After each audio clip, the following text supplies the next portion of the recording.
Sob diversas formas e intensidades, a violência doméstica e familiar é recorrente e motivo de crimes hediondos e graves violações de direitos humanos. No programa de hoje, vamos conhecer um projeto de extensão aqui da UPF que visa desenvolver ações para o combate, assistência e prevenção da violência. O projeto também tem como objetivo a promoção da saúde, envolvendo crianças, adultos e idosos, levando em conta a história e realidade de cada um. Além disso, nós também vamos mostrar quais as áreas um profissional formado em psicologia pode atuar. Ficou curioso? Fique com a gente, o programa de hoje está só começando.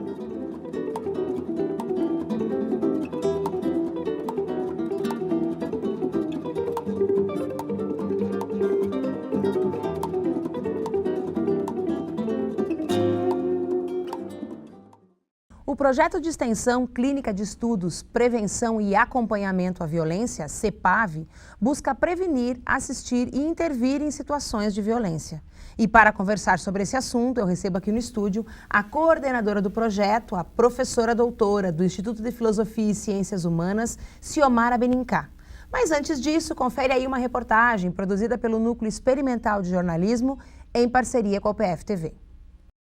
O Brasil é o 5º país do mundo com o maior índice de feminicídio, ou seja, assassinato de mulheres. A estimativa é que a cada 100 mil pessoas do sexo feminino, aproximadamente 5 serão vítimas desse crime. No Rio Grande do Sul, de janeiro a junho de 2018, 41 feminicídios foram consumados e houve 120 tentativas dessa prática. Quando a gente fala em ameaças, os números aumentam muito. Foram 18.830. É como se toda a população de Tapejara, por exemplo, fosse composta por mulheres que sofreram esse tipo de agressão. Os estupros chegaram a quase 900 registros. Para reduzir os impactos causados pela violência na população, órgãos como a Secretaria de Cidadania e Assistência Social daqui de Passo Fundo trabalham com famílias, crianças e adolescentes em situação de vulnerabilidade social. O objetivo é prestar apoio e orientação às vítimas. A coordenadora de Proteção Social, Elenir Chapuz, explica quais são as principais ocorrências que levam as mulheres a procurar ajuda. De agressões físicas, psicológicas, ações dos companheiros, principalmente, situações de muito tempo, às vezes, a mulher está numa condição vulnerável pela sua condição de falta de acesso à renda, por dependência financeira, principalmente, desse companheiro. Então, existem diversas situações nesse sentido, mas as mais recorrentes são realmente de violência, tanto física quanto psicológica. A Lei Maria da Penha estabelece que todo caso de violência doméstica e intrafamiliar contra a mulher é crime. Ela é assim chamada em homenagem à mulher que foi vítima de 2 tentativas de feminicídio por parte do marido. Nos casos em que a mulher pede uma medida protetiva para se afastar do agressor, ela está apta a solicitar acolhimento na Casa da Mulher em Passo Fundo e receber orientação e auxílio. É uma casa que está preparada, pronta para receber a mulher junto com os seus filhos menores de 18 anos, se assim desejar, e ela fica lá, durante um determinado período, até que o juiz, no caso, determine então o afastamento do agressor, por medida de proteção, ou o tempo que julgar necessário, que ela se sinta então já preparada, pronta para o retorno, da sua vida normal, enfim, da forma como ela achar melhor. Nós temos uma parceria então com o Projur Mulher, que faz toda a assessoria jurídica. Nós temos uma equipe técnica também que faz o acompanhamento destas mulheres para que possam se fortalecer, enfim, superar, aquelas dificuldades que elas até o momento estavam passando e elas possam então retomar a sua vida, Se você é ou conhece alguma mulher que sofre ou sofreu violência, ligue para o 180, número da Central de Atendimento à Mulher, que irá orientar e encaminhar para uma delegacia da sua cidade. Aqui em Passo Fundo, quem realiza esse tipo de atendimento é a Delegacia Especializada no Atendimento à Mulher, que funciona das 8 às 12 horas e das 13h30 às 18 horas, e pelo telefone 3581 0725. Nos demais horários, deve-se procurar o plantão da Polícia Civil. Oi, professora. Olá. Tudo bem? Sempre um prazer estar aqui. Que bom recebê-la. Professor, o CEPAV é muito antigo na universidade, não é? Exatamente, o CEPAV foi fundado em 2002 pela professora Mirna Branco, na época em parceria com a professora Carmen Lobato, né? Elas fizeram uma tentativa exitosa de trazer para o PF iniciativas de prevenção à violência e naquela oportunidade especificamente relacionada à violência doméstica. A gente tem altos índices de violência doméstica, mas existem índices ainda maiores porque muita gente não reconhece ou não registra a violência doméstica como violência, né? E como é que a gente lida com essa realidade aqui na nossa região? Exatamente. A dificuldade muitas vezes passa por questões de ordem cultural. As pessoas acham que é normal, que faz parte das relações familiares se agredir, né, se xingar, às vezes se empurrar, ou mesmo o assédio moral, o assédio psicológico, e não percebem que isto é um sintoma de uma doença, né, que se trata de relações que não favorecem o desenvolvimento sadio das crianças, né, que não favorecem a saúde mental. Então, muitas vezes, as ações do CEPAV têm que ser no sentido de promover a reflexão, né, nas escolas, nas associações de bairro, nas comunidades, com agentes de saúde, porque a intenção é mostrar que não precisa ser dessa maneira. Quando a gente fala em violência, agora tu citaste alguns exemplos, né? A gente sempre pensa, num primeiro momento, na agressão física, né? Exato. A violência é aquela que bate, né? Exatamente. Pai que bate em filho, mãe que bate em filho, filhos que batem em mães, marido que bate em mulher, né? Mas existem outras formas de violência doméstica que não necessariamente é a agressão física. Exatamente. Quando a gente fala em assédio moral e assédio psicológico, o que nós estamos falando exatamente? Nós estamos falando de relações que se estabelecem, né, pautadas em cobranças, pautadas em, digamos assim, apelidos, ou mesmo situações em que desfaz da pessoa, né, ou que torna a pessoa como, coloca a pessoa como alguém incapaz, né, alguém que não vai conseguir vencer desafios, né. Isso é mais difícil de reconhecer, né, como violência. É extremamente complicado, porque às vezes aparece no tom de brincadeira, né, sempre vem, eu estava brincando, mas essas brincadeiras podem resultar numa autoimagem empobrecida, que pode ser levada pela vida inteira. Então, por isso, a necessidade da prevenção. Dentro desse projeto, como é que acontece encontrar quem são as pessoas que o CEPAV pode atender e reconhecer se essas pessoas efetivamente precisam desse atendimento ou se elas devem ser encaminhadas para outros lugares? Como é que esse processo de triagem, de seleção de público acontece?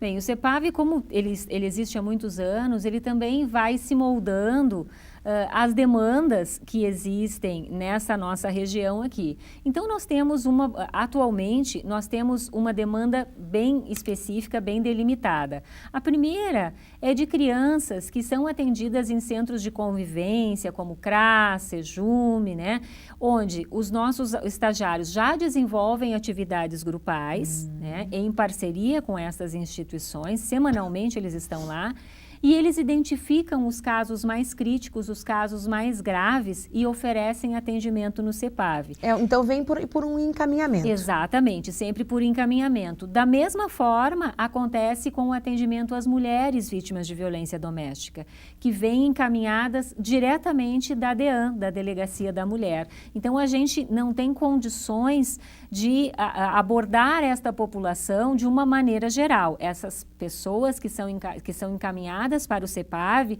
recebem atendimento especializado, mas sempre mediante uma indicação dos nossos parceiros. E como é que funciona a participação dos alunos? Porque talvez as pessoas que estejam nos assistindo pensem, nossa, mas isso é uma coisa muito grave para ser tratada por alunos, por exemplo, né? Mas esses alunos, eles têm todo um acompanhamento. Como isso funciona dentro do projeto? Esses alunos são supervisionados semanalmente por 3 professoras, né? Somos eu, né, professora Mirna Branco e professora Suraya Ambrós, que nos encontramos semanalmente com eles, acompanhando estes casos, né, dando todo o material teórico, fazendo as reflexões, as discussões necessárias. Mas esses alunos não trabalham só atendendo a esta demanda, eles trabalham também ao nível da prevenção. Então, além de estar nestas instituições fazendo o trabalho semanalmente, eles também participam de ações pontuais em prefeituras da região ou mesmo aqui no meio acadêmico, quando a gente sugere uma reunião, uma roda de conversa para falar sobre temas de violência. Então, esses alunos já estão inseridos numa perspectiva mais ampla, porque eles pensam ao nível da prevenção e ao nível da terapia também. Quando tu fala em prevenção e terapia, eu começo a pensar, Ciomara, que casos de violência doméstica não são simples, porque não tem a ver só com algo que a pessoa tem e que precisa ser tratado.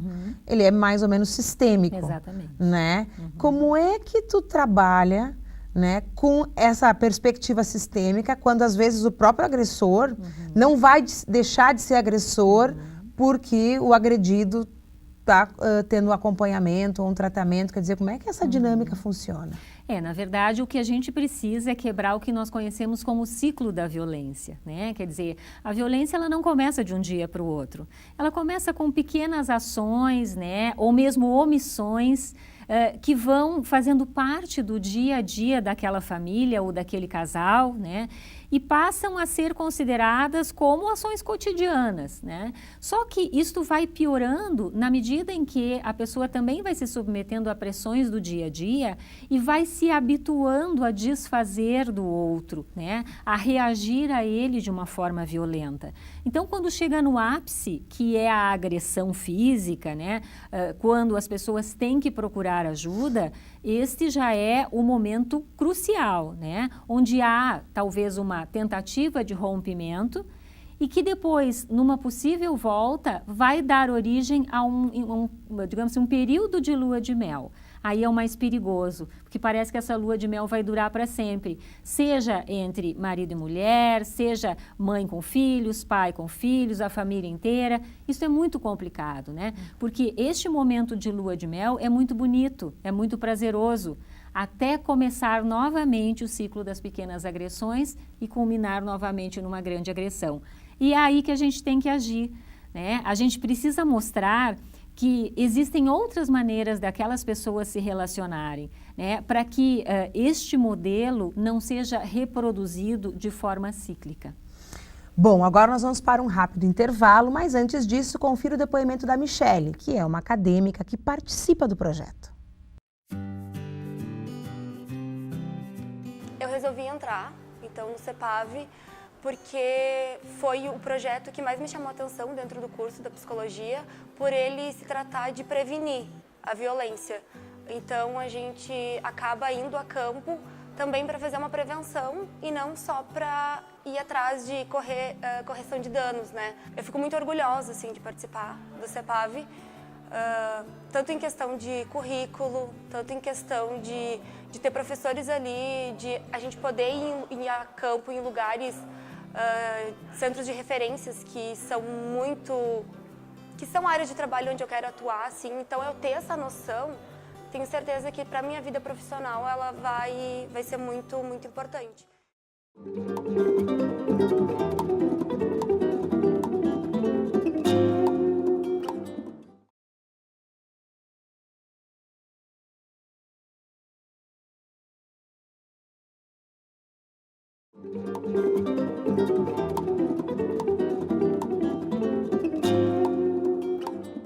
Estamos de volta com o Universidade Aberta. O tema de hoje é um projeto de extensão que tem como um dos objetivos prevenir e combater a violência envolvendo crianças, adultos e idosos. Estamos aqui no estúdio com a coordenadora do projeto, a professora doutora do Instituto de Filosofia e Ciências Humanas, Ciomara Benincá. Mas antes a gente vai te mostrar algumas das formas de atuação de um profissional formado em psicologia.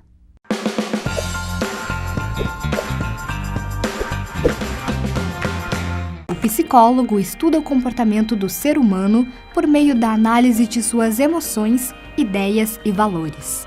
Com isso, ele previne e trata doenças psicológicas. O psicólogo pode ter a sua própria clínica, como também pode trabalhar em escolas. Na psicologia hospitalar, o psicólogo atende os pacientes e seus familiares. Já na psicologia jurídica, o profissional trabalha nos processos de adoção, violência contra menores e guarda de filhos.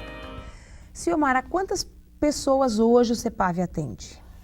Bem, nós não temos como fazer uma estimativa precisa, porque as nossas ações abrangem a família como um todo. Embora nós estejamos fazendo uma ação específica com aquela criança, ela se estende à família também, né? Mas se nós pensarmos em crianças atendidas nas instituições parceiras, na maneira grupal, né? Nós podemos aí estimar em quase 250 crianças, né? Em várias instituições parceiras.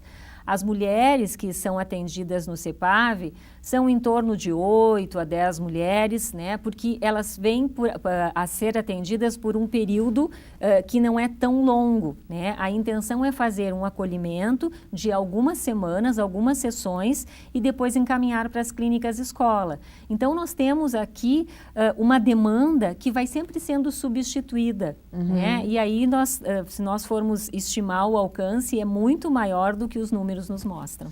Claro, quando a gente fala em violência doméstica, a gente sempre pensa na violência contra a mulher, né, que hoje a gente associa mais rapidamente à expressão, e a gente também pensa na violência contra os filhos, né, especialmente se a gente for pensar nos abusos e tal.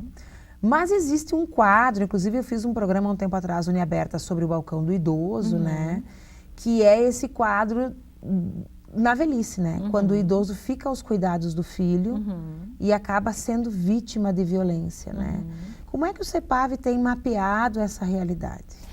A questão do idoso acaba aparecendo toda vez que a gente trabalha ao nível da prevenção com as crianças nas escolas, seja em Passo Fundo ou em toda a região, como a gente tem viajado muito a convite das prefeituras, seja pela Secretaria da Saúde ou às vezes pela Secretaria da Educação desses municípios, né?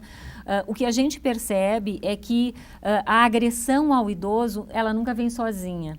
Ela faz parte de um cenário de agressões, né, dentro de uma família que muitas vezes é uma família disfuncional.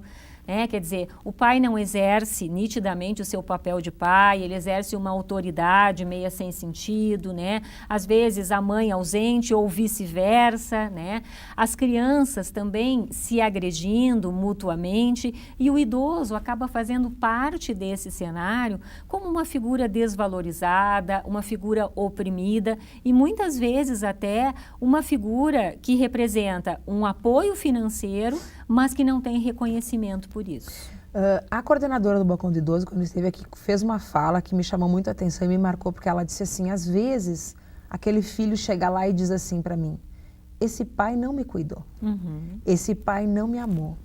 Como que agora é minha obrigação cuidar desse pai, né? Que às vezes não tem a ver diretamente com o cenário de violência, mas tem a ver com uma vida de abandono, que esse filho se sentiu abandonado e que agora ele tem que cuidar do pai. Isso pode necessariamente se converter, não numa violência física, mas até num esquecimento, num abandono desse pai. A violência também pode ser uma omissão, né? Também pode ser uma falta de atenção, uma falta de reconhecimento. Ela não necessariamente vai reverter numa agressão física ou mesmo num palavrão, né? Mas a omissão, a falta do olhar, a falta do cuidado também é uma espécie de violência, né? O que a gente tenta trabalhar é mostrando para estas crianças e adolescentes, que são o nosso mote principal, de que eles não precisam repetir aquilo que eles viveram. De que eles podem pensar em maneiras diferentes de encarar essa realidade, mesmo que a história deles não seja tão bonita, que seja uma história de frustrações, eles não têm que necessariamente reproduzir estas relações sem pensar a respeito. Claro que não é um trabalho fácil. Mas é um trabalho possível. Ciomara, se a gente olha para a história da criança, né, a gente percebe que a criança há muito pouco tempo foi entendida como criança, né? Em muitos momentos da história, ela é entendida como um mini adulto, como um ser sem alma, né? E a partir desse momento que há um reconhecimento da criança como criança, a gente poderia dizer que há uma intensificação desse cuidado com a criança, ou essa violência ela é histórica mesmo, e ela tem se perpetuado, ela tem aumentado, ela tem diminuído? Como é que a gente lê esse cenário hoje? O que a gente vê de uma maneira geral, né, é que, mais especificamente, se nós pensarmos em localizar, né, mais especificamente ali do início da década de 80 para cá, é que vem havendo uma preocupação em termos de mundo com a educação de filhos, né? Esta pauta começou a existir.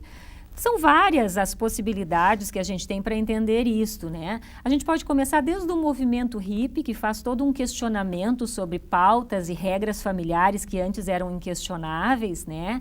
Até a questão, digamos assim, do advento da psicanálise, né, que tornou esta possibilidade de entendimento das questões de trauma de infância, de desenvolvimento psíquico mais acessíveis, né, à população em geral. E aí, diversas outras questões. O que acontece é que nem sempre esta reflexão sobre a maneira de educar filhos tem revertido em práticas positivas. Boa parte delas, sim, mas às vezes o que a gente tem visto são pais atormentados, perdidos, né? E que muitas vezes se omitem de tomar atitudes com os filhos em nome de uma liberdade que na verdade não existe, é pura negligência. Então, é importante que se entenda que a violência pode se constituir tanto em atitudes agressivas, quanto em atitudes indulgentes, de negligência dos pais que deixam os filhos se criarem sozinhos em nome de uma liberdade que, na verdade, é falta, digamos assim, de orientação, é falta de saber o que fazer com os filhos. Fora isso, tem todo um cenário social, político, econômico, né, que contribui também. Nem todos os pais podem se dar o luxo de parar para pensar Exatamente. em como eu vou educar os filhos. Às vezes eles simplesmente seguem com a maré, né, como a gente diz. Exatamente. Existe um entendimento da sociologia, né, de um sociólogo chamado Greenspan. Ele diz o seguinte, que a gente saiu da era do patriarcado e entrou na era do filiarcado. Então agora são os filhos que mandam. As demandas deles estão acima das demandas da família inteira, o que também não se torna positivo, porque no mundo real não é assim, né? Eles não podem crescer achando que eles são o centro do mundo, que eles podem tudo, que as necessidades deles estão acima das necessidades dos outros. Então, eu diria que nós caímos numa outra cilada, né? Tão complicada quanto a do patriarcado e que deve ser revista, né? O equilíbrio tem que ser encontrado aí. Para a gente encerrar, Ciomara, eu queria te perguntar, nesses anos todos com o CEPAV, qual os aspectos mais te marcaram ou te chamam a atenção nesse trabalho de prevenção à violência? O que mais chama a atenção é o desamparo das crianças e adolescentes, né? Muitas vezes se trata de crianças que não têm para onde correr, né? Que são criadas pelos avós, porque os pais são usuários de crack, ou os pais foram embora e abandonaram, ou às vezes são deixados aos cuidados de familiares que não desejaram que eles estivessem ali, tios, tias, né? Ou irmãos mais velhos, que precisam de ajuda tanto quanto eles, né? E assim, é muito comovente a gente fazer esse tipo de trabalho, porque eles estão ávidos por todo o olhar possível, né? E aí a gente tem muita gratificação em estar lá prestando assistência. Muito obrigada pela tua participação, por estar compartilhando essas informações super bacanas com a gente, né? E a universidade saber que tem um projeto de extensão tão importante, pertinente há tanto tempo dentro da nossa instituição. O prazer é meu. Bom, e agora é a vez, para encerrar, de ouvirmos a Vitória contar para a gente suas motivações para participar do projeto.